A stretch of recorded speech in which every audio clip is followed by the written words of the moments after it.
Let's make vegan queso fresco. This recipe is not actually as hard as you may think it will be. All you need is almonds. Now you want to soak these in water overnight. And after they're done soaking, you're just going to grab them from the fridge and you're just going to peel off the skins. Now, you can skip this step if you have blanched almonds, but essentially once they're all peeled, they're going to look like this. So once you have them all peeled, you're going to add them to a food processor.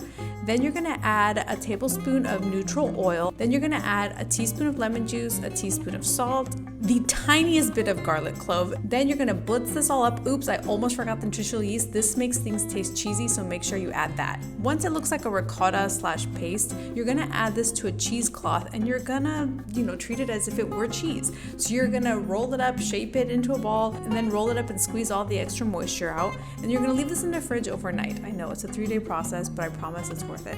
So once it's all done, you see it looks like cheese. If you've ever had queso fresco, tell me this doesn't look like queso fresco. Now you can enjoy with any dish that you want.